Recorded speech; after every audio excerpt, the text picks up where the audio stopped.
Madison County Board of Education regular session for February 18th is called. Mr. Anderson, would you mind leading us in prayer? Bow your heads, please. Lord, we thank you for being with us tonight and all our days. And thank you for looking out for our families, our county, communities that we represent, both individually and collectively. We ask that you guide our hand tonight as we make important decisions affecting our families, our children, our staff. Please be with us as we hold our meeting. We ask this in your Son's name. Amen. Amen. All right, I recommend approval of the agenda dated February 18, 2016. Motion and second. Any discussion? All those in favor, please say aye. Aye. Aye. No. David, I'm sorry. No. So we have 3 refused. Motion passes. Mr. Bess and Mr. Nash with a no. I recommend approval of the minutes dated January 7, January 21, and January 22nd. Motion. Second. Motion and second. Any discussion? All those in favor, please say aye. Aye. Aye. Aye. 4 to 1, motion passes. All right, we'll start with an update of some things going on around our system. It's an exciting time. Madison County Schools last Friday was a half day for students and second half of the day for professional development for teachers. It was also our e-learning day for high schools, our second e-learning day, and it was a huge success of implementing our new learning management system with Canvas. And our PD centered around Canvas Camp, and it was held on multiple locations around the district. And it was an incredible success. I want to thank everybody that led that effort and participated in that.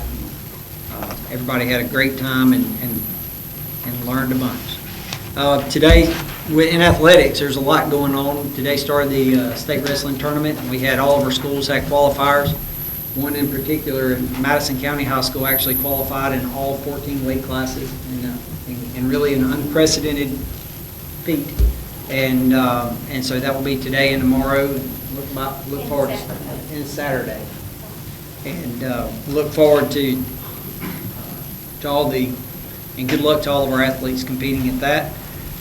We have basketball state tournaments going on everywhere. New Hope High School and Madison County girls have won their first rounds and play in the regionals coming up. We also have Buckhorn girls won today, beat Mountain Brook in their regional semifinal.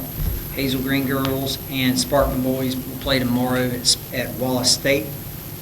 The Sparkman press team, they're going to compete for a state championship tomorrow in Tuscaloosa, and I'll be joining them down there. We have Sparkman's Abby Kunkel won first place in the state, a state championship for the National Poetry Out Loud Recitation Contest.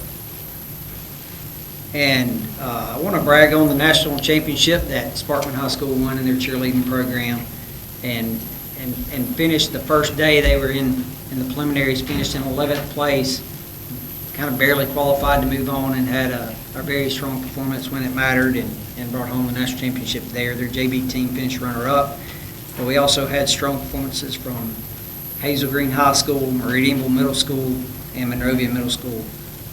Represented us very, very, very well. So we've got some incredible things going on in our system. I want to, at this time, recognize Diana Reynolds, who has put in a request to address the board. Is Ms. Reynolds here?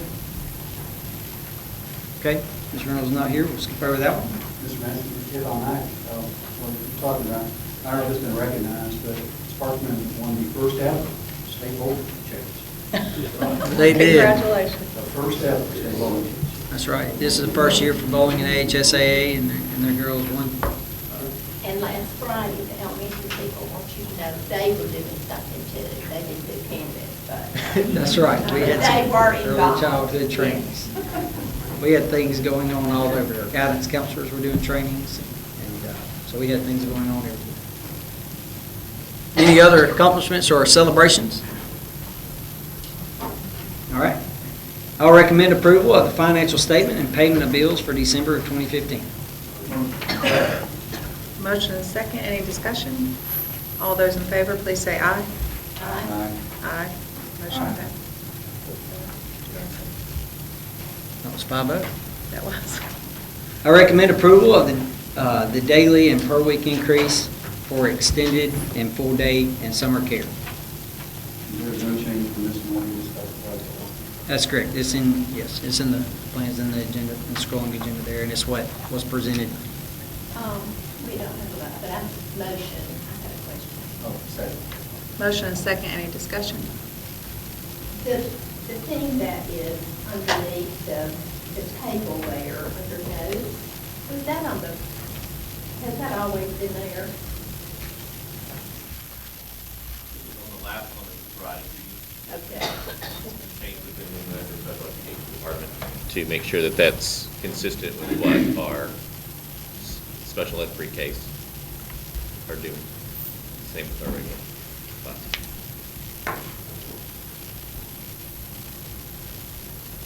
Any further discussion? All those in favor, please say aye. Aye. Aye. Motion passes. I recommend approval of the deletion and donation of surplus property. Motion. Second. Motion and second, any discussion? This is just money and credit that was spent, services and support we get from these guys. I think all of us have schools, we walk down halls, it's like, yeah. Anything else? All those in favor, please say aye. Aye. Aye. Motion passes. I recommend approval to the board to authorize Mary Stump to negotiate and enter into a resolution session agreement. Motion. Second. Motion and second, any discussion? All those in favor, please say aye. Aye. Aye. Did David do it? I was the first one to vote. Congratulations. Speak I your know. ears out. Drive. Right. Motion passes. I recommend approval of the following bids as attached. Motion. Second. Motion and second, any discussion? I don't remember one so heavy on specific bus parts. Has something changed? No, so this is our renewal of the, Well, I don't care, whichever one. One of the reasons is because we bid them in categories, Yeah. and if somebody doesn't bid all the categories, Mr. Carter looks at it, and if there's a category over here that's less, then we cherry pick the categories to make the price lower as a total. but we have this in March every year.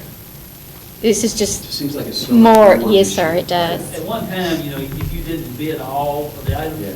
you weren't considered, and we found out that cost some money, but Mr. Carter went Okay. and worked this with So we Teresa. just broke stuff out, that's why it's so much Exactly. lower. Yeah. Any further discussion? All those in favor, please say aye. Aye. Aye. Motion passes. I recommend approval of the following contracts for services as attached. Second. Motion and a second, any discussion? I got a question about number 4 and number 5. Remind us that we had a fairly lengthy discussion. I think we were going to put something similar to that name and the actual, do it as a supplement, or remind me Yeah, how we got this. we originally were going to put in this was budgeted for the funding, this is for after-school duties for administrators, and we have that in the budget. And we have a couple high schools that didn't use their full allotment of administrators or use those for other curriculum or needs at that school, but we wanted to allow them to have that supervision there. And before, we were wanting to put that as a supplement, so that could be supplemented, and, you know, there was, it didn't pass, and it was actually, one of the recommendations you made was, hey, what if we contracted out for that? So we're actually using that as a contract for supervision. We've actually, some of our other schools were already doing this out of local funds, and so since that was already allotted out of district funds, we're just now using district funds for these two positions here for those, to help with the supervision for after-school duties. I got you, I thought that's what it was. Well, The main reason I wanted to do it by contract and made that suggestion, I appreciate you doing that, was to look at each one of them on a case-by-case basis. Can you tell me what are the two scenarios with each of those? Yeah, at Hazel Green, they are using a curriculum specialist in place of one of their assistant principals, and it's the same situation at Buckhorn. They have a curriculum and instruction person in place of an assistant principal. So there's supplements, allotted for those positions if they were used for assistant principals. And so this basically would be half of what that rate, since it's kind of for the second half of the year, so. Is that scenario the same for what's at Buckhorn? Yes, And what's the duration of this contract? for the end of the year, Through the end of the year? in the So- school year, May. Okay, so in the event they were to replace that curriculum specialist by hiring an AP, we wouldn't be doubling up on that. That's correct. Those curriculum folks are in place for the rest of the year, so that's not a temporary, they've been in that place for a while now. And this money is the money that comes from extracurricular supplement for AP. It would have been in the incentives for 8 assistant principals to cover after-school duties. Those schools did not have assistant principals to cover those after-school duties. So this is a contract with certified administrators to cover those duties. They're a certified administrator, but they're not an administrative role. All 5 of these contracts we're voting after the start of the contract. 2 of them we're voting almost a month after the start of the contract. Why is that? These folks have been doing these supervision duties on their own, and so this would be, it just has the date of that. So, if it didn't get approved, they obviously wouldn't get paid. Anything you set 5,000 or above, must be pre-approved for what we Those two were under the 5,000, and we didn't receive them until then, but anything 5,000, I thought the 5,000 was on contracts, on service contracts. I didn't think it was on. no, this is what you recommended. These are the service contracts. But did the board ever vote on that 5,000, or was it It just a suggestion? was a suggestion. I don't remember voting on Did it. you vote on it and accept the 5,000 rule? It was documented in our minutes that they wanted to see everything 5,000 or above, so that's what we've been I think doing. it was a board request. I don't think we put it in the financial guide or made it policy. My only problem with this is we said no before, and now it's come back to us different. Well, before it was for a new supplement on the salary schedule. That was what was the recommendation, and this is not what that is. This is not adding a supplement. This is really a need, and it's in the budget and contracting for that need.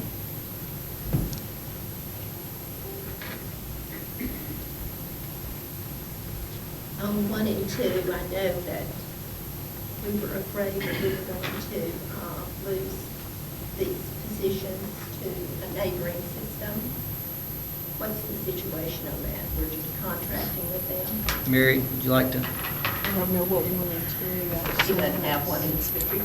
Yes, we're contracting with them. And are they working in other systems as well, or just? No, they're contracting with us. Is it possible to vote on 1 through 3 and then 4 and 5? Yes. That's what I was fixing to ask. Yep. Is that what I'll it's- separate that. Yeah, okay, if you would, please. Okay. Do I reissue a recommendation now, or do we To withdraw the motion. hold over or withdraw? You have to withdraw the motion in a second. If I did, who made the motion? Mr. Nash made the motion, you made the second. I withdraw my second. Withdraw my motion. All right. I will recommend approval of the contracts for services numbers 1, 2, and 3. Motion. Second. Motion and second, any discussion? All those in favor, please say aye. Aye. Aye. Motion passes for 1 through 3. And I recommend approval of the contracts for services number 4 and 5. Motion. Second. Motion and second, any discussion? All those in favor, please say aye. Aye. Aye. Opposed. Opposed. Motion passes. All right, I recommend approval of the following personnel items and addendum as submitted. Motion. Second. Motion and second. Any discussion? All those in favor, please say aye. Aye. Aye. Motion passes. And with that, I'd like to congratulate Mr. David Manning, being principal at Meridianville Middle School.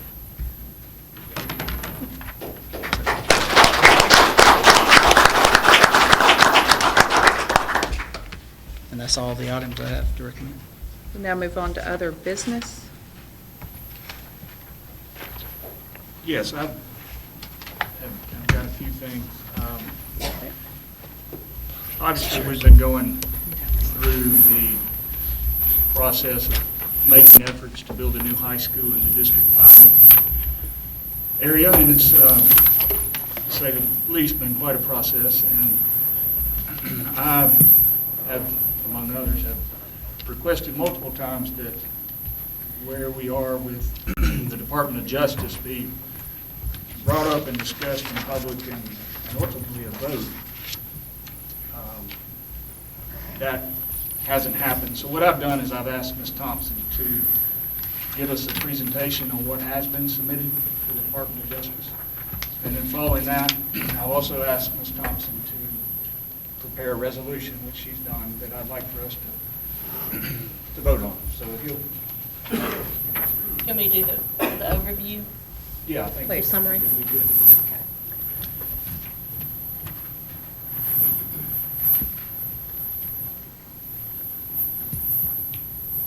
The plan that has been submitted to the DOJ and the NAACP LDF is for a new high school that includes grades 11 and 12.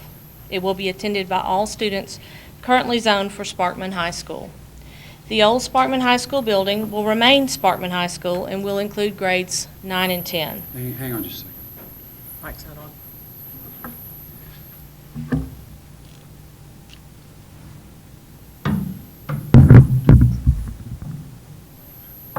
Try that.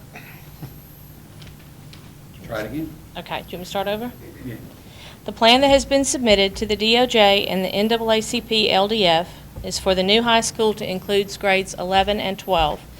It will be attended by all students currently zoned for Sparkman High School. The old Sparkman High School building will remain Sparkman High School and will include grades 9 and 10. The current S9 school, Sparkman 9 school, will be closed and that building will be repurposed into another school, the configuration to be determined at a later date. All students currently zoned for Sparkman High School will attend both Sparkman High School and the new high school.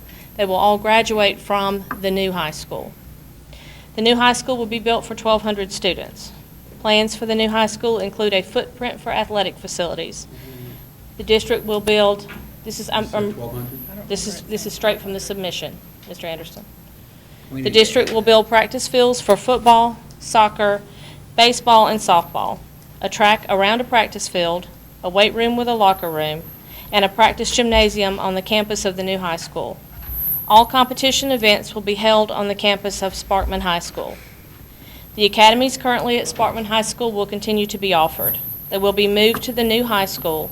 Some academies begin offering courses in the 10th grade. Those will be offered at Sparkman High School. Appropriate grade level courses will be offered at both schools for honors, pre-AP, AP, and AP courses. A+ College Ready will be offered at both schools. There may be some courses offered at both schools through the Virtual Schools program. The school system's guidelines for dividing a faculty at a school will be followed to divide the faculty, and the current Sparkman High School and Sparkman 9 faculties will be divided between the two schools. Some teachers may be assigned itinerant status and may travel between the two schools to teach at multiple grade levels. All varsity sports will be offered at the new high school. All freshman sports will be offered at Sparkman High School. Junior varsity sports will be offered at both schools if there are sufficient numbers to field teams. Students in the 9th and 10th grade with exceptional talent will be eligible for varsity teams. It is anticipated the extracurricular offerings will be the same or similar at both schools. The school system will offer transportation between the schools for teams that practice on the other campus. Transportation will be offered in some instances for extracurricular activities. Bus transportation will not be shared. Each school will have an independent bus fleet. That's the summary. I have a question, Mr. Nash, before I read a resolution, just for clarification, and you know which one you want to read first. This one? I will note while we're doing this, we're in the design phase, and it is being designed with the capacity of 1,600. Yeah, that was my confusion, because That the was- meetings we've had with the architect was 1,600. Yeah, With 1,600. the ability to hold 1,800. That's right. Comfortable 1,600, 1,800 capacity. Yeah. Okay. I'm just saying what was. No, in- peace, I understand that, but that number threw me. That number for an has absolute changed. loop, so- Okay. Because it Thank didn't match you. the architecture meetings we've had within the last couple of minutes. We can send in that update, that's not a problem. Okay, now the resolution that I've been asked to read to you. Whereas the Madison County Board of Education is subject to the jurisdiction of the federal court in Ellison et al. Versus Madison County Board of Education, and whereas the Department of Justice and the NAACP Legal Defense Fund are plaintiffs or represent plaintiffs in said court case, and whereas the superintendent has submitted a plan to the Department of Justice and the NAACP Legal Defense Fund for the new high school to house students in grades 11 and 12, and the current Sparkman High School, Sparkman 9th grade schools be combined to house students in grades 9 and 10 at the current Sparkman High School location. And whereas there has been no public discussion or vote of approval by the Madison County Board of Education on the submitted plan, and whereas the below signed members of the Madison County Board of Education hereby state their opposition to the superintendent's submitted plan for the new high school. Now therefore be it resolved that the below signed members of the Madison County Board of Education resolve to oppose the superintendent's plan for the new high school project as submitted. Be it further resolved that a copy of this resolution be set in perpetuity on the minutes of the Madison County Board of Education, and that a copy be provided to the superintendent of Madison County Schools. And it will be dated the 18th day of February 2016. For clarification, a yes vote on this would mean that we oppose the submitted plan, just to make sure. Yes, sir. So, and what we would be opposing is just the grade configuration of 9, 10, and 11, 12. Yes. So it would be supporting the legal document that we have with the commission of 9 through 12. If that, yep, Okay. if that's how you interpret it. That's a yes vote. Okay. So at this point, do we need a motion? You would, yes, sir. I'll make the motion. I'll second that. Motion and a second. Any discussion about the proposed resolution? Have we done any math on what the 9, 10, 11, 12 is going to cost us? Have we sit down and said, with the academies, with the busing back and forth for athletics, with the, or making the kids drive, which is a nightmare, have we looked at any of those numbers? Have we done any of the math of what it's going to cost the system to do this? We have organized a transportation plan if a kid attends one campus and practices on another. Nothing about it increases the cost of operating a school. When you build a new That's school. not what I asked. I asked, have we done the math to see what it's going to cost? Have we done any math? When you say math, how explicit are you being? Do we have a spreadsheet with detailed numbers and routes for each bus, or have we had general estimates? Yes, we have done a cost measure of this, and a lot of this depends on what happens at Sparkman 9 with that building too, which has yet been determined. If you call a travel from the existing school to the new school or vice versa, we'll call that one trip. How many trips a day have you guys estimated between the two schools? How I envision this is if there is a trip in this area, it would be during the last block of the day. And that trip will run its route, at approximately 2 o'clock. And then we'll go run an elementary route in that area. So it would still be within a route, the same route that bus driver would have normally, and usually in the Monrovia area, those are very short elementary routes. So that would be their double route, keep them within their hours. But are those buses available because of the elementary schools and the middle school? Yeah. So the bus would be en route at about 2 o'clock to transfer from So one you're school to the sending- other. You're sending fourth block only. That's That's the that's only right. time students are, so now everything that transfers, whether it's a class, the band, all athletics, has to be in fourth block. That's the plan at this time. Matthew, all of those, Victoria, you correct me if I'm wrong, school to school, school to tech school are all reimbursable routes. So the state will, when we file our route plan, And what about bus driver hours? that's part of the cost. In other words, when we submit that route, they give you X number of dollars for that route, including salaries. If you're going from one school to another, which you'll have basically two separates. So it is a reimbursable cost, same as tech school is and some of those type things. My curiosity on that is not so much financial as it is, obviously, the more time a kid is on the road and traveling, there is an increase in chance for something going wrong. It's more of a safety question. And also with kids coming and going from a school more than would normally be, securing that campus, I'm having a hard time understanding those logistics. So, I've seen and watched the interaction between Sparkman 9 and the existing high school and the amount of kids that go across the street. In this scenario, my concern that what it will look like is you'll have that, but it'll be 5 miles apart. It's kind of what I'm struggling with. Has that been considered from a safety standpoint? I think when our kids get on buses, they're very safe, and that's about the safest way to travel. Right now, we do have, at Hazel Green, the swim team practices off campus. We don't have any in auditoriums. Not all of our athletic teams, have practice on our campus. So that's, making sure that our students get to where they're supposed to be is always a concern of ours. And we'll make sure that safety is that priority and it's taken care of. I suspect you have some students that are in lower grades that may be, call it more advanced academically, that may need to take an AP class or something that could very well not be offered at the 9-10 school. Have you put an estimated number on how common would that be? Can you put a number on that? Yeah, we could very well have, kids in the 9th grade taking Algebra 2, and they'll be able to do that. Currently, they're kind of locked in with Sparkman 9. Those kids can't take Algebra 2.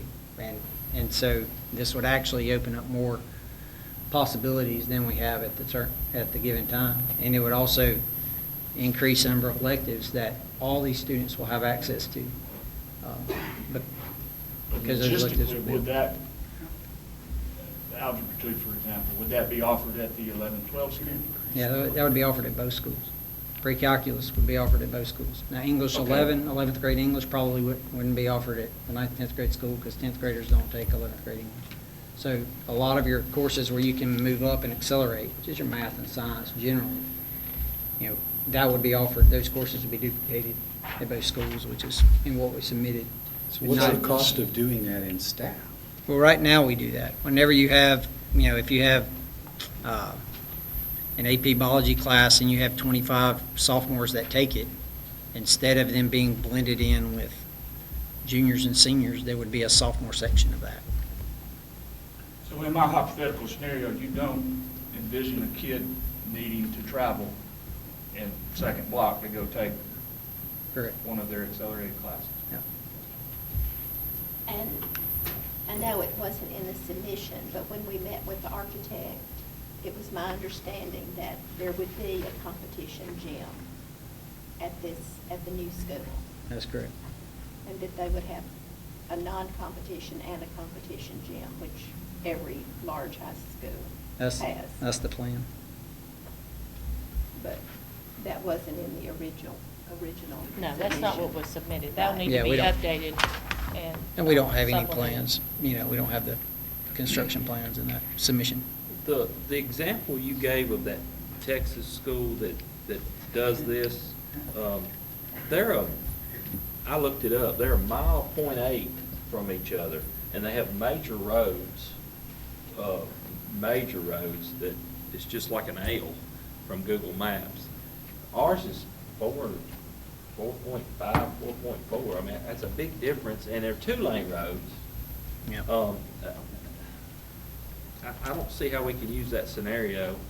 It's a much smaller town than what we're looking at. I don't see how we can use that scenario to justify this, personally. Yeah, the Justice Department actually took that commute with Cindy and I and Anna, and actually, rode that route, and kind of, I think her comment was, okay, well, that's not far at all. So how they're does this aware. plan do anything to address the problem of the size of Sparkman, where we struggle for personal attention? I had a parent come to me this weekend and complain that one of the administrators at Sparkman said, I can't help your son get a class because then I'd have to help more kids. That's a horrible attitude, and that's someone who's dealing with 600 people in a class. This doesn't help that. Doesn't do anything for that. You're still dealing with 600 people in the class. So I don't, the Carroll, Texas school system, I'm sure, is probably well-funded. I'm positive we're not. So this doesn't do anything for servicing our students. How does this help? Well, Alabama's funding for its students are pretty much some of the worst in the nation. So, I mean, I can get on that soapbox, too. Got it. I'm on that and soapbox so- with you. Right. That doesn't answer the question. So, but with that, that we're in the framework of it is what it is. And so, that's one of the programs we want to initiate is, that we want to begin is to where every student does have an advocate on that campus and on every campus. We're actually going to try this district-wide to where that student has a go-to person. Now, that person might not always be a counselor, because we don't have counselors that can go one-on-one or even 1 to 25. And so but they'll have somebody that they can go to if there's a situation where they need a class change or something like that. I'm actually intrigued by the school that has been referenced in Texas. Would you mind sharing this? What was your takeaway? Pros, cons? Tell us about your trip. I came in contact with this school actually about 5 years ago when I traveled out there to do some training, and that was unrelated. I met one of the teachers training there with several of the teachers from there, and went and visited the school while I was there. I haven't been back there since, in there, but it was we were out there for 10 days. Oh, I But, thought it was a recent trip. No, there's, Sure. that's what was reported, but it wasn't. Okay. But Yeah, I yeah, read our board news in the newspaper way too much. yeah, I'll put my travel on the calendar there for everybody there. But it's not unprecedented. We actually reached out, and there's another, and made contact with several of the schools like this. There's one in North Dakota that actually one of the PTA members at Sparkman Middle, one of our students went to that school this year, and she actually reached out to us today and talked about her experience in an 11-12 school and how smoothly it worked, and I was able to open up a lot more opportunities and maintain the identity and the strength of the school. And this configuration, there's no doubt that it will increase the opportunities and electives and different career opportunity classes that will be available. Well, I've only been able to find 4 examples in the nation. Why don't more people do it then? I think more people are, anytime there's change and innovation, it's always a nervous thing. I know Auburn considered this. I know Madison City considered this, and they looked at it. But whenever you're the first person to do it in the state, there's gonna come under scrutiny. There's gonna be people to say, we've never done anything like this before. Well, Alabama is ranked 49th, 50th in education So let's just keep doing something everybody else is doing. You know, this is something that will work, and this is something that the community can build around. And there's models of how it will work, and I firmly believe we can get everybody rallied around this, and it's going to be a win-win for everything. The other option, if we didn't do this, that everybody, that is very unsettling, is, and this is coming from with the Justice Department, is that what is kind of the Monrovia area, if you define that by what is zoned for Monrovia Middle, will not get to go to the new high school in a 9-12 situation, and it's really, okay, so which part do you pull out? And basically what that brings in, everybody in the zone that could potentially not go to the new high school is north of Douglas and east of Jeff Road. And that is something that a lot of folks in that community do not understand, that that's a possibility. But when it comes down to it, and if we do a 9-12 and the Justice brings in their own demographers in there, they're going to look at the numbers, and we're not really sure what those lines would look like. This is something that doesn't change zone lines, so the Justice Department, LDF, really doesn't have to look at that. It's more of looking at, can you maintain an equity in programs for students? And those two things, and we can certainly do that. But we had a committee that came up with zone lines from both sides of the zone separation, and they came up with a plan. They did. So, yes, I mean, anytime you touch a zone line, somebody doesn't like it. I understand that. But I think we did fair due diligence by forming a community committee from all across. We even included other, Mayor Louise and Ms. Bates and Mr. Nash had appointees. And so I don't know that, yeah, when we change the zone line, somebody's not going to be happy. I understand that. But I think we have a solution that the community has gotten into. The other question I have, if it's so great, are we doing it elsewhere in the county? Well, it's not up to me. Green or New Hope and Gurley and.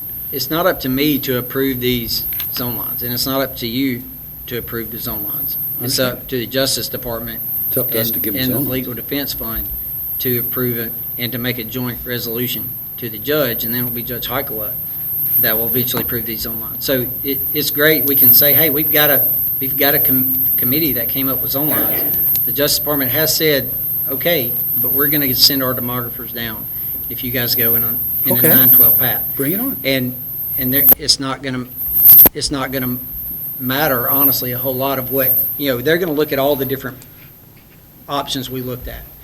And kind of whatever they come up with is, I don't know how much say that will be, but they will, we've known. And the other things the committee did look at was the 11-12 option.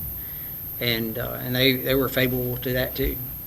So That's not what I hear from the committee members, and there was no vote on that. we had a straight piece of paper. I've got the papers that I can get you. And they rated an 11-12 option on a scale of 1 to 10.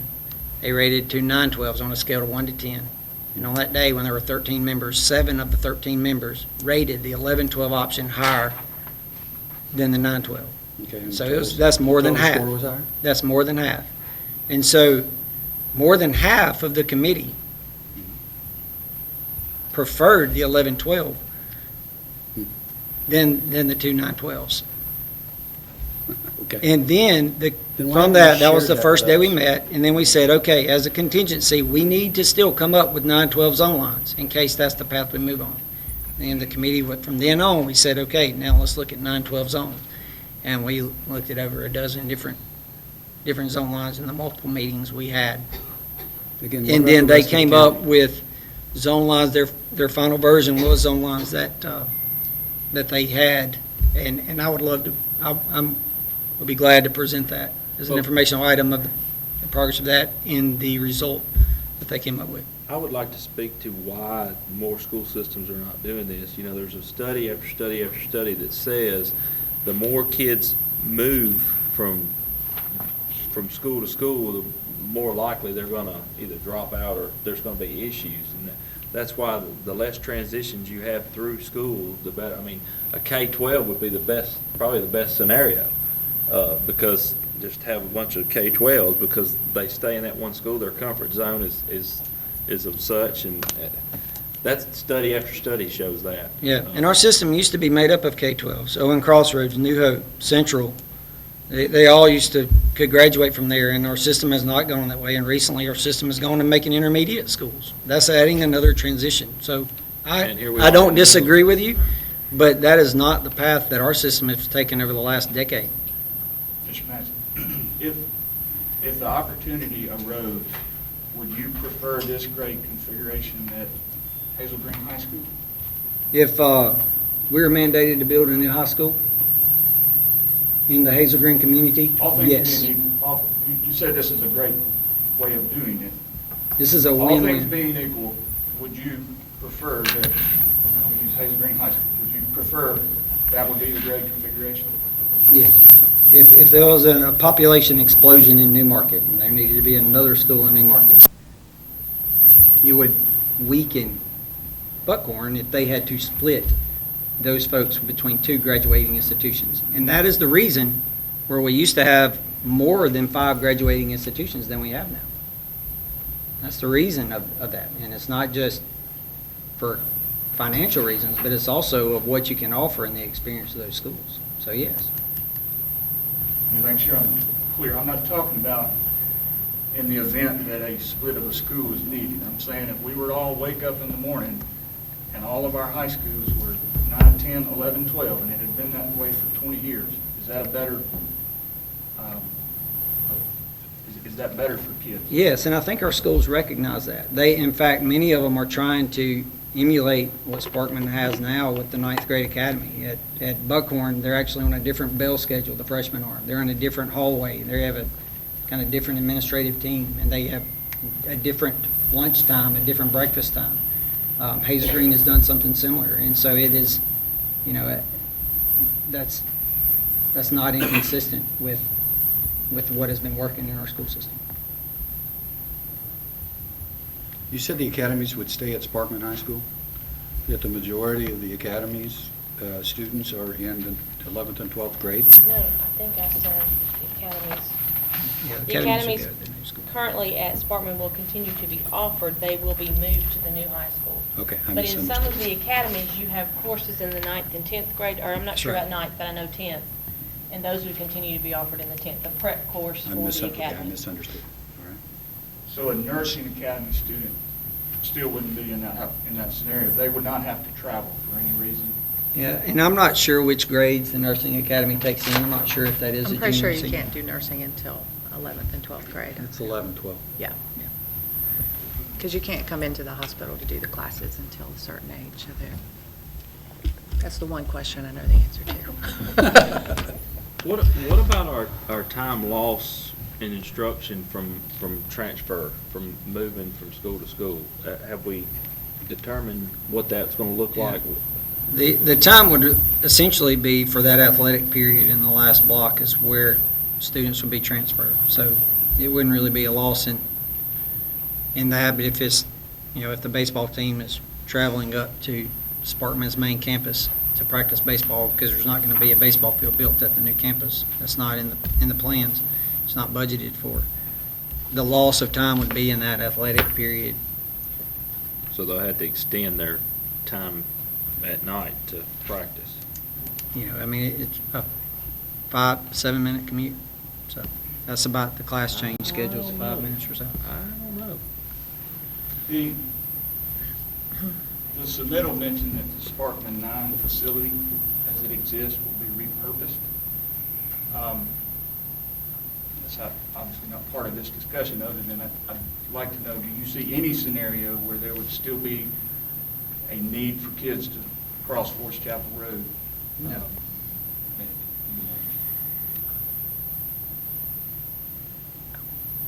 Let's talk about the academics a little bit, since that's what school's all about. That's what we're right? here for, Miss I Mary thought Louise. So, what are the advantages that we would have with the 9, 10, 11, 12? as compared to two 9/12s, Yeah, considering our budgets. you know, the advantages with, when you have a fixed faculty, and honestly, smaller numbers, you have to cover your core bases. And we see that in the smaller the schools, the less electives that are offered. And that's one of the obstacles our middle schools are actually facing right now, is trying to offer more electives. There's more electives at Monrovia Middle School than Meridianville Middle School, because there's more students at Monrovia Middle School. And it's just a numbers game with that. So it is not just we'll be able to offer very high level in the core areas, but we'll also be able to continue to offer robust elective programs, things like a photography program that would be able to be maintained. The choral and the drama would be able to be maintained. And so those are things that none of that would have a drop off at all. So it'd be that makes it very appealing with this plan, is to be able to continue that robust course offering. And it really does what the point of the new school is supposed to do, would be to alleviate the overcrowding in the school. Well, I'll just say, I don't think the new high school project was ever about overcrowding. I think it was about creating double the opportunities. Again, just if you look at 2,500 students trying out for the baseball team, for the basketball team, that's a significant hill to climb. If you look at 1,400 students and 1,100 students, the student at Buckhorn has a much greater chance of getting first trombone or making the school newspaper than a student at Spartan. That's a mathematical certainty. Yeah. And if you don't split the student population base as opposed to just relocate the population base, you aren't doing anything to increase opportunities. I don't know if Ms. Coggins is here, but I don't know of how many people get cut from the journalism program. I know there's some folks there. I don't know how many trombones have been cut from their programs either. Well, what I do know is that there's well over 100 extra band students now between James Clemens and Bob Jones than there were at Bob Jones the year they split. And that doesn't decrease the opportunities because there's more people in the band. And No, because there's two bands. There's well over 100 more band students because there are two bands, not one. in that increasing the opportunities. Sparkman right now has 3 bands. So, I mean, I've been to their winter concert. I don't know if you were able to make it to any of their Yes, I've concerts. gone to their But concerts. they actually have a 3. great band program. Okay. But that will follow the band director. The great newspaper will follow Aaron Coggins. Yeah, because at their last concert, they literally had 3 different bands, and they were outstanding, and they would take turns alternating playing. Right now, we're increasing the opportunities. Right now, there's actually more football players at Buckhorn than there are at Sparkman on the team, but and that has been the case for the last probably 8 or 10 years, but that's not because Look at the the difference in football population. programs, but that's a And different story. the football program at Sparkman is growing, and they've had the most wins in the last 10 years, and they will be, they are at a very healthy size now, but never has a football player been eliminated. In fact, one of the great stories was of a special needs student at Sparkman that got an opportunity to play. That was a pretty incredible opportunity. Look at the opportunity of Eric in the basketball game that got to play. So to say that, opportunities will be limited, they're not. There's opportunities right now. Nobody's being shut out of opportunities. And they're, the way that the character and pride and how that school, the personality of the school right now of taking care of those students that not necessarily born with the abilities of everybody else, and is really incredible and inspiring. And I don't think anybody is limiting any opportunities for students. That's not why we're here. I do agree. I don't know if it's entirely relevant. I disagree with something you said, Jeff, that this was never, building a new school was never about school being overcrowded. In my view, if you rewind back to when the Sparkman 9 school was built. That was a different scenario. Exactly. We built that because we had to get them out of there. But this, okay, yeah. And we've added a wing to Sparkman High School But because we needed space. Building a new high school has not, I mean, it didn't start a year ago. It started.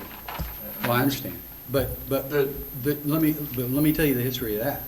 The reason we added the wing and the extra gym and expanded the lunchroom and built Sparkman 9, because we didn't have $46 million. And that's exactly the point I'm making.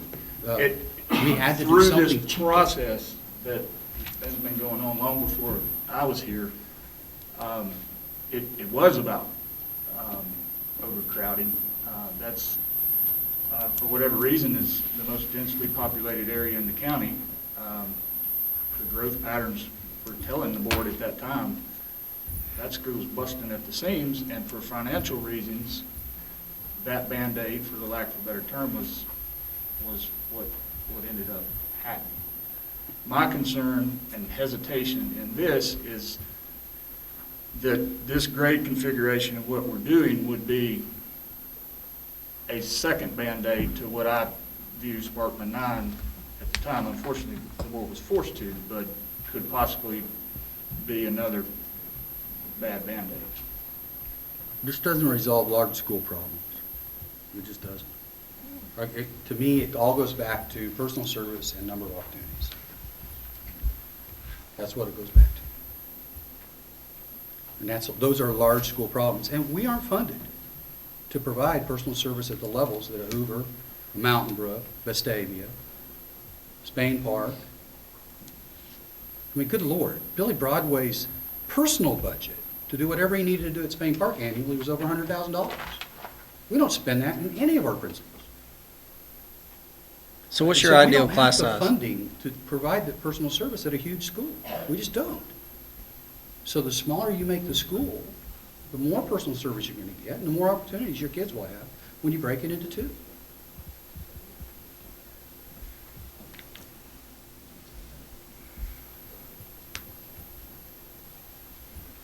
But we would use Sparkman 9 to alleviate some overcrowding that we have some other places, right? I was at I Madison think that's Crossroads true no matter today, what. and, Yeah. you know, that's important. You know, you might say that Sparkman's not overcrowded. To me, it's the most congested place. I can hardly breathe when I drive onto into the parking lot. You get used to it. Yeah, I guess, but I like the fresh air. But, you know, they've got all kind of portables at Madison Crossroads. And Harvest. And.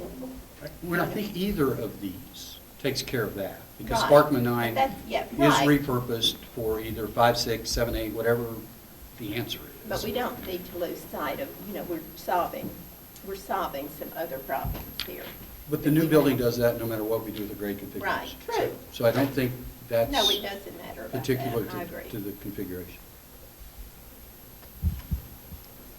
I can't help but think that this kind of feels like that Saturday we keep getting accused about meeting. Yesterday, a press conference was hit the airwaves, and here we are looking at a resolution tonight with no public, well, I'm not going to say no, that's not correct, with some public input from our communities. I've had several emails and texts and calls today and last night. That has concerned me all day long as I've thought about the press conference and what might come up tonight. I think we have to look at our community for the answers. You know, the people I've heard from, more have opposed this plan than it's been for it. And that's just a small amount of people that I've heard from. I can't help but mention that, because we've gotten accused of meeting quickly, and yesterday afternoon that media press conference happened, and then tonight we're talking about a resolution. So anyway, I'm gonna shut up. As far as the speed of this resolution, I don't know the connection. Matter of fact, there is no connection between the resolution and the press conference. We've been having conversations in executive session on this for a year. From the very beginning, I've been begging, and many of us have. Several of us have. It's time for us to go out and discuss this in front of and with the public. Right. Until recently, we were not allowed to do that. So with the recent attorney's opinion of that you can talk about this in public, I think I speak for the rest of Madison County that that's a happy day. Now, what was not a happy day, I agree with you, was the press conference yesterday. That was a slap in the face to me personally as a board member. I think it's to all the board members.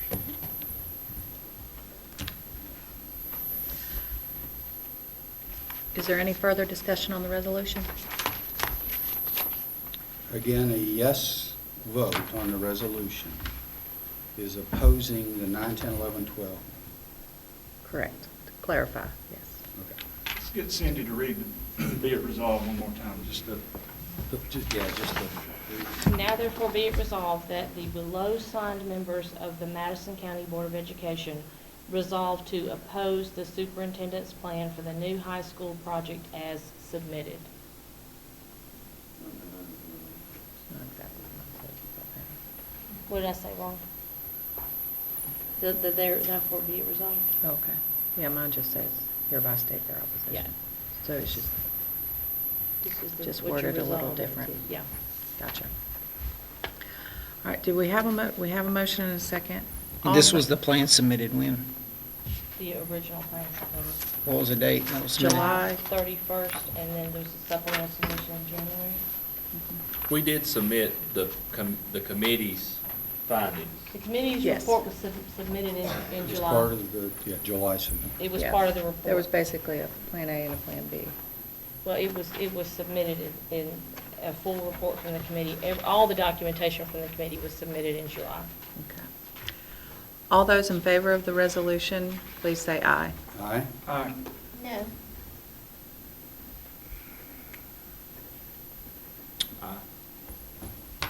No.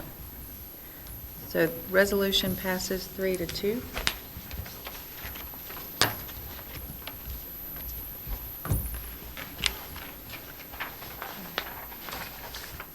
I would like to see us go back and get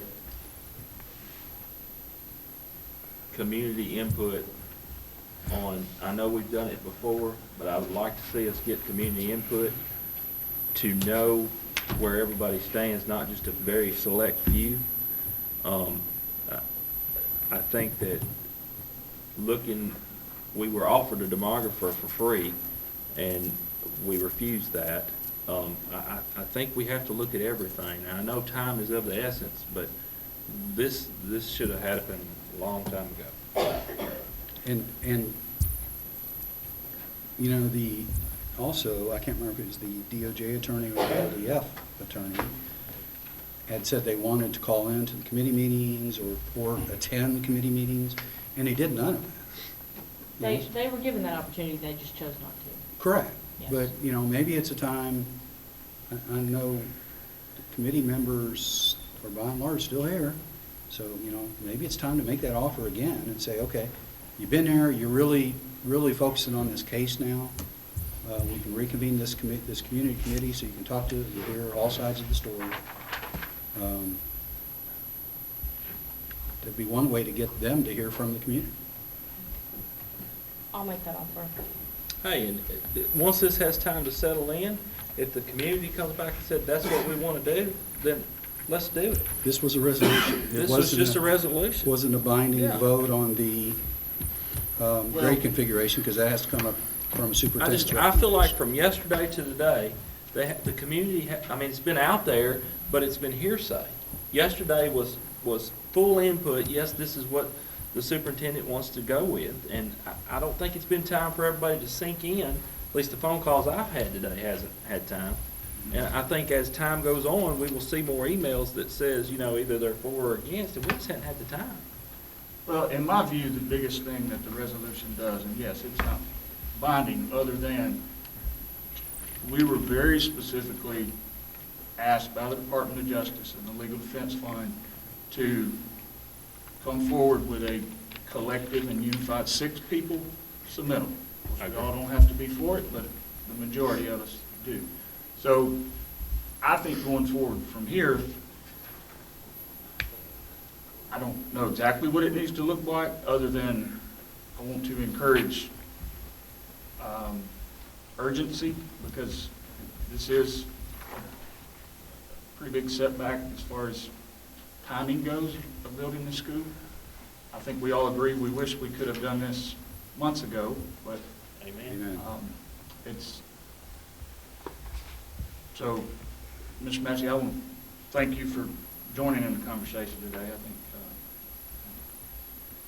spent a pretty good time reading the Department of Justice submittal, and that's they want a lot of information. It's quite a process. So, but I would like to request and encourage that any sense of urgency that I think we first need to come up with a game plan. Where do we go from here? And through all that, I keep using the word urgency, but I think that's critical.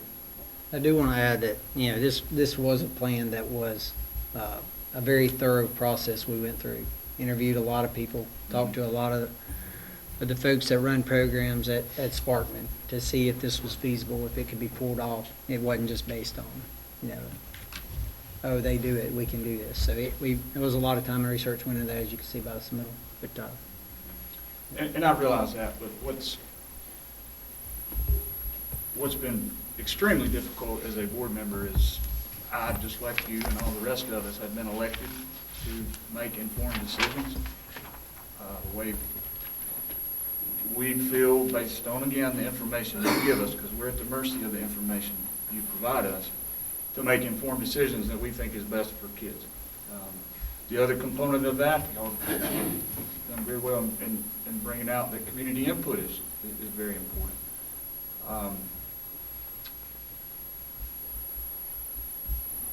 So, what are your thoughts on where we go from here? yeah, I think that's kind of what you said. This is kind of a step back, kind of look and see where we go. I've done, to get community input, I've met with a few hundred people in Monrovia Middle and Endeavor Elementary and Monrovia Elementary and Sparkman Middle, and answered, every question that came. And, with, at the time, President Anderson's recommendation to have a committee of 14 people at the choosing of the board, I chose one of the 14. We did it that way. The committee weighed in on that, and that weight went into this. But, it's we need to have something everybody can rally around, and that's a win-win for everybody. What I want is what's best for every community in the Sparkman area. That's Harvest, Tony, and Monrovia. What I don't want is a lose-lose for everybody in that community, and that's the expectation of people that have been advocating for a new school, and then they find themselves not zoned for that new school. I think that's heartbreaking and hard to take. And so all of those things should be considered. I ask that we get away from the haves and the have-nots. I take it I'm in the have-nots, and I just don't like that terminology. That is a very unproductive It's very, diagnosis. I think it's have too many. That's where I am. And I, frankly, I don't see either side of the zone lines that came out of the committee as being losing communities. I don't know why we're supporting an idea that a community will fail in their own school. I don't believe that. I just don't believe that. And that's what we seem to be painting, and that's the wrong brush to paint. Either one of these communities would. Well, We have two great middle schools. What's stopping you from having two great high schools? Nothing. We went through this, I went through this, my story, I went through this when we built Legacy, and Monrovia Elementary was really concerned that they was going to drop out the bottom. And guess what happened? They thrived. Dr. Davis, if you're still here, congratulations to you. But they thrived after we split off Legacy. Why? Because they picked themselves up and decided to thrive. And so I don't know why there's this conception, whether it's stated or implied, that one of these two schools would fail. I don't buy it. Well, that notion can, and I'm sure does, happen in the halls of the middle school with the kids. I expect more of adults, especially us as losers, than telling a particular community or school that they're a loser in this. Yeah, I just don't buy it. That's- I'm sorry. I don't get it. I'd like to share, this is part of the feedback I collect. I've gotten a lot of emails and messages and tweets and Instagrams and everything. This one particular, it seemed very heartfelt. It's by Dr. Mark Christensen. He's actually an ER doctor at UAB Hospital. So I'll just read this. Mr. Massey, I'll provide a copy too for the minutes and for the media here. Mr. Massey, I'll keep this short. As I know, your time is valuable. As president of Sparkman High School, class of 2002, and a Madison Crossroads student back when it was a K-8, I have followed the new school situation loosely for the past year. I'm now a doctor, UAB undergrad plus medical school and UA for residency, and my success was largely possible through the opportunities that Sparkman High School provided. By blending poor, free lunch, double-wide trailer kid from Tony with middle and upper middle class students from Monrovia and Madison, Sparkman provided me with the first-rate education that those types of parents demanded, but that my parents didn't even know to ask for. AP classes, athletics, leadership, and peer groups were all made better by mixing the diverse socioeconomic and academic backgrounds from the surrounding communities. Proposed new boundaries, grouping mainly the lesser affluent Harvest and Tony for a new school, could eliminate these many benefits for otherwise bright students who just need a chance. Thank you for continuing to challenge this. And so that's not my words. That's the letter you that's it. sent us, right? I've shared with you guys, How but did I you have get not it shared on- that How did publicly. you get it on your letterhead? He sent a letter to I us just quoting copied this. As a quote in our letter. Well, Yeah. and I'll counter that with the email I got yesterday after your press conference that said, if we really go through the 9, 10, and 11, 12, it doesn't do anything to resolve the size problems with Sparkman. Thank you, I'm selling my house and moving. And nothing to do with haves and have-nots, and it didn't address the problems that I'm hearing. So for every letter that supports one side, there are letters and notes that support the other side. And this person is going to sell his house. A lot of people are voting with their feet. Go back to the population of Madison Academy and Westminster Christian. Most of them are zoned into the Sparkman High School area. They vote with their feet because it's too big. When Dr., was it Christensen? Yes. When he was a student at Sparkman, he didn't need his superintendent telling him he was a have-not. That is, that's just not, I'm like you, that word is, And I didn't bring that up today. That was you guys did. I would, in any of the discussions we have, that wasn't me that introduced that. But that is a factor. The biggest risk of non-graduating and puts kids at risk is not race or demographics, is their socioeconomic status. And that's why there's Title I programs to try to reach those kids. And I will say that our Title I schools perform at an extremely high level because they take extra funding and extra care and extra attention to those schools to help meet those needs. And so that is a factor. We can, pretend like it's not, but it is.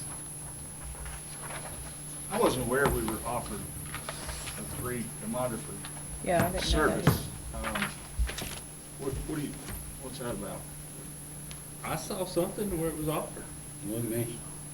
I saw I'm old, something. my memory doesn't put that in there. Perhaps you could pull that back up. I saw something It's in that somewhere. submission. It's a note in the submission, through the committee process. Hey, maybe I drank it. No, it's a note in the submission. I saw it somewhere. Through the committee It was process. a note in the submission, so it must have happened. It was in the submission? Yes, it's a note on one of the I read it somewhere. That's all I comment know. pages in the, Was it the Submission. demographer, or was it Ms. Novak's husband, who's a computer mapping and population mapping specialist? My husband, that was my Huh? submittal. My husband is one of the top GIS experts. Right, I think that's what was off, not a demographer. Okay, I'm sorry. He's the guy that could help us make the computer make sense with the map and the populations. Okay. Well, my bad. God bless the Army, you have incredibly talented people. So I retract my statement. there you go. Same, I mean, smart guy that does stuff with maps, right? There you have it. Okay.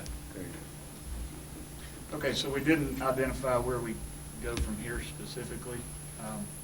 We may need a little time to chew on it. Well, I think categorically, the next step will be to start the process of zone lines, or restart the process of zone lines.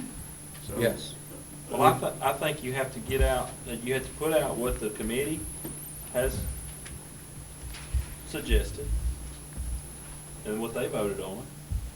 And then you put out, you place out there what other options, I mean. I go back to what I said on the 21st. It's time for public discussion. Let's make a public disclosure. And thank you for this discussion tonight, fellow board members and Mr. Massey. Thank you.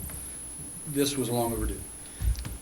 So let's build the public discussion, the public interaction with whatever we can. Because there's 40,000 people that we represent, another 60 that you guys represent that we're spending their money. So, you know, I hate to point out the timeline here. no, I understand. But- It's got to be quick.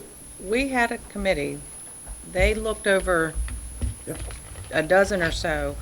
The LDF has that submission. And Correct. I do agree with getting public input, but we need a time, we're supposed to be well underway by June of 2016, and last I checked, we're fixing to hit March, so. Well, and I'm willing to stand with what the committee did. I'm not even sure where I'm zoned. Well, that's to be honest what with you I'm, at this point. that's kind of where I'm But leading is the committee came I understand we together want and public formed- input, but haven't we already garnered that by forming a committee and obtaining? Yeah, it was a a- committee, by the way, that DOJ recommended, so. We mean it's a committee. The committee was the one, the They asked for the DOJ was committee the one that process. said, you are having a Right. public committee, right? And we've already done that, so my Correct. question is, we wouldn't backtrack, we would, you would start with those online. Correct. We don't have to backtrack. We have a lot of time and effort that those people representing both sides. right, that's my point. I mean, Represent- we don't Yeah. need to start at point A, we're kind of already, We're at point G. That's what they Yeah. recommended, I think. Wasn't it And G? the DOJ Committee has members? that, G, I right? believe it was. They have that in. They do have it, but that's not what they've been asked I to approve. understand Right, but that, they've already got that. They might need to know, they might need to take another look at it. Yes, ma'am. That's a good point, Angie. I didn't It happens look from at time that to way. time. We have a map, right? We have a zone line. yeah. Um, They actually had three, have a lot. correct? They had a top three that Well, they it- sent in, I think. What came out, did they give Howard, give preference? Yes. Was there? Yes. Well, they gave two. I think there yeah, was they the gave top a- three. We asked them to have we gave a preference between 11-12 and 9-12, and more preferred the 11-12. And then we said, okay, in a situation where we've got to draw zone lines, what zone line do you most recommend? And they have a zone line, a set of two 9-12s that they recommended if we went with the 9-12, two 9-12s.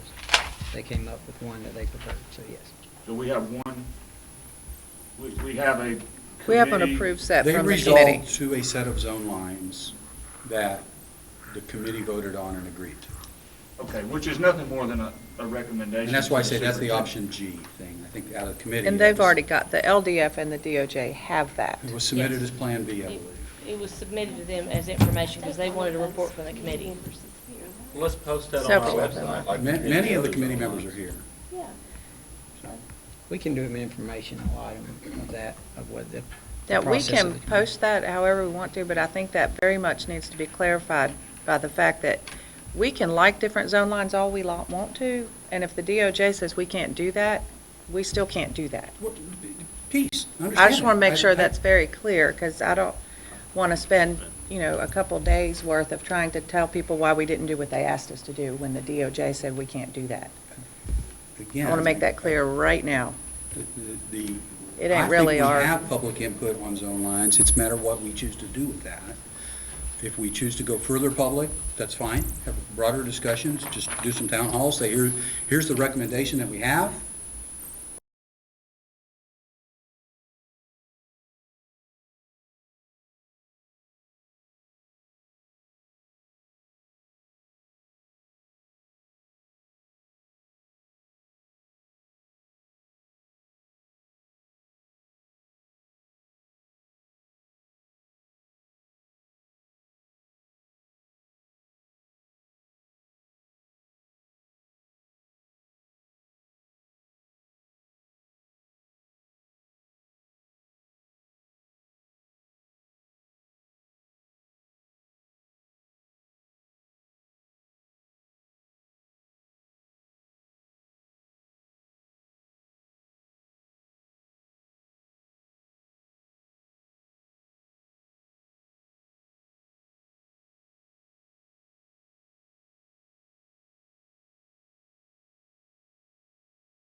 Yeah, dirt helps.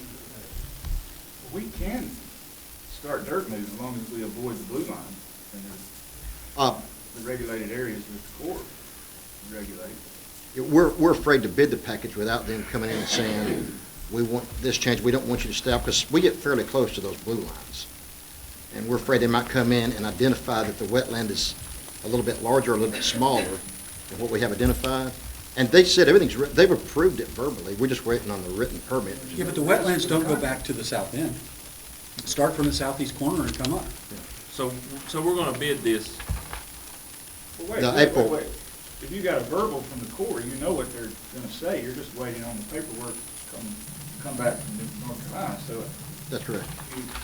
But until we have that in hand, we really don't want, we're not gonna bid it until we have it in hand. We're ready, we'll bid it somewhere around, in about 6 weeks, the first week of April. And so we'll start working, it's about a 4-month project, so we'll go right in through June and the summer months. But we can put out the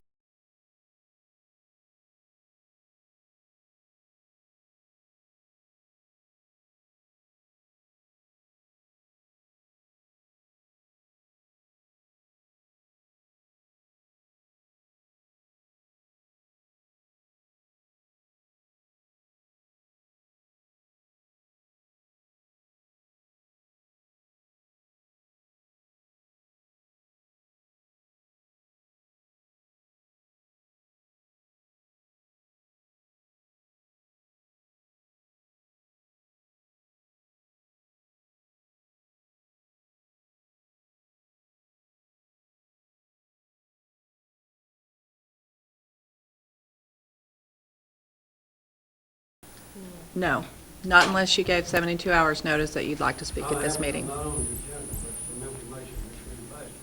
No, sir, you're more than welcome to add that to the next meeting, though. Or send me the note and I'll get it passed out. Send me the note and I'll get it passed to the Williams. No. I don't care. Emails work quick, but I'm not gonna get on my email while I'm sitting in a board meeting. I'm sorry. I hate to make this all about me, but do we have an idea about, we have a plan that's kind of like we don't have a plan just yet? We're gonna, because Carrie's gonna kind of keep working that way, I think Carrie just keeps on and ignores the grade configuration. and then we're gonna notify the LDF and the DOJ of the changes that were, I think that's the next and then step. we'll go from there. I think that conversation will be important. A little bit. That, okay, so let's take a look at this. And what other homework do they need to do taking a look at zone lines? And if they need to come meet with the committee, then so be it. Do you want to submit the zone lines as the committee road, or do you want to have? I thought they the were submitted public- already. They're Well, already they, done. they weren't asked to analyze those, and they hire experts, and they go through their own process once they have zone lines, or do you want to have public input further than the committee before? How quickly can that happen? Because Well- we can't have the LDF and the DOJ doing nothing. I personally think for this disrespecting a committee Mhm. that we appointed I if agree. I if think we they- go back to square one. I mean, all of us chose people to be on. Committee member? Yep, never been popular before. Come on, you've won 2 elections, that's not true. Well, that's true. But, I just think that we are disrespecting them. They worked hard, they came time after time, they did their due diligence. And, if we don't agree with what they did, then, that's just the way it is sometimes. And I think we have to look at what they did. The committee was, every one of us put somebody on there. I- So- I'm not saying disregard the committee or start over. I'm saying, do you want to have public hearings on the committee's decision before you go forward? I'm just asking. And if you put it online on our website, you will have public input. That's my point, though. You can get I mean, all the that's what- public that's what input you happened last want, time. but that may or may not be what we end up with. I understand, but So that's a getting all starting that point. public input right That is a now starting is just point. getting public input on something we don't know if we can do. Because they were sworn to secrecy when they met. It was my recollection. I could be wrong, but. Us, in the minutes, they were directed to share it with other members in their community. So, I think that we, at the least, tomorrow, it needs to be on our website. So that, Give us a little bit of time. We're in I'm this- in meetings all day tomorrow Okay, to get next- together what goes on the website. okay, so. You don't mind? I would can like, Can we do it tomorrow? the committee, and how this was working is the committee was kind of advising me in the presentation and the recommendation to the board to the submittal. Is that how that worked, or is the committee independent of? The committee was appointed by the board at a meeting. I'm not sure the committee reported back to everybody, did they not? They actually never did. No, They they did did just not. reported back to the They superintendent. gave Okay. their results to. I can do at the next board meeting, work session, an informational item of the committee's findings, and I can have The bigger, some of the committee members speak. the And I would bigger, ask at that point that the committee members be invited. That's what you just said, have some committee members speak. Well, and I would have all the committee members Okay. invited at least, and provide them an open mic to speak. Yeah. do we need to have voted on those zone lines before they're officially No. submitted to the They DOJ? need to be, you need to know whether they're going to be accepted before you vote on them. Or you'd have to do a contingency vote like we talked about, but no. The resolution we voted on tonight was just a statement of our opposition to the plan that was submitted to the Department of Justice. Does that mean, Mr. Massey, that we're now moving forward with a 9-12 new high school? Well, one of the things that Mr. Best mentioned is that if this is what the community wants, then we can come back and listen to that we need to listen to the community, if that's what we're here for. That's what we're here for. So I don't think it rules it out. It's not a, mandated action, and, but we need to kind of reassess and make this whole process a little more transparent in the process. And so I don't think it takes anything off the table.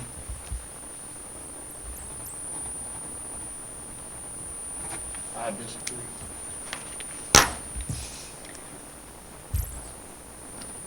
So are we comfortable moving forward with a new subject, or is there more discussion on this subject at this time? I'm glad that we had the discussion. And I know the community is.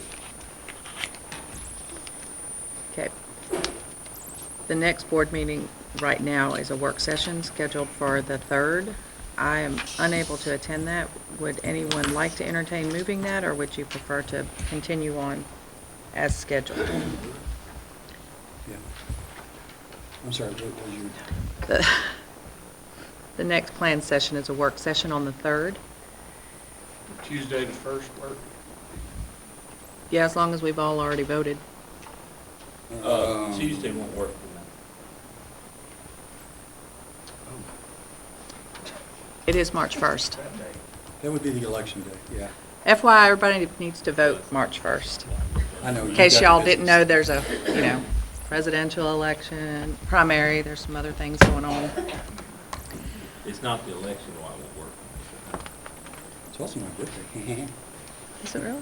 Are you 62? About March Yeah, the no, I'm 10th. 80. There is March the 10th, or we could combine work session and board meeting on March 24th if there's not a tremendous amount to discuss prior. What's happening the week of the 10th? Oh, no, that was another option. The 10th. On the 8th, on that Tuesday, is our Teacher of the Year program, and want to invite everybody. Hope all you guys come out to that, where we celebrate some of our outstanding Now, I have support jury staff duty and that week, teachers. but I'm assuming I get off in time to, yeah.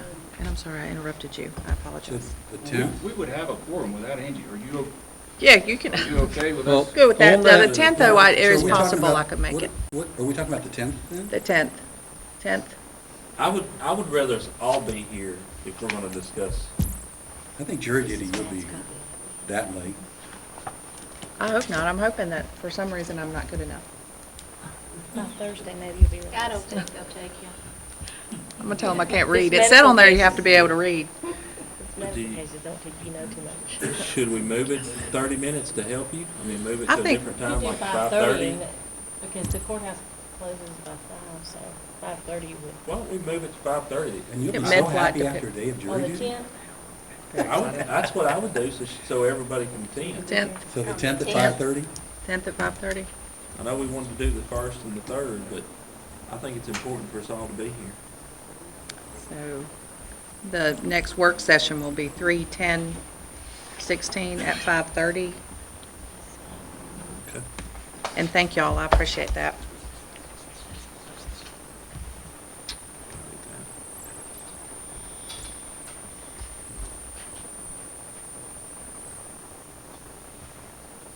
Okay. Oops.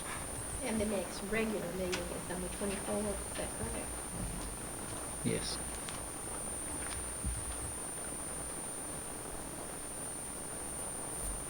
No, she can go down. Got it.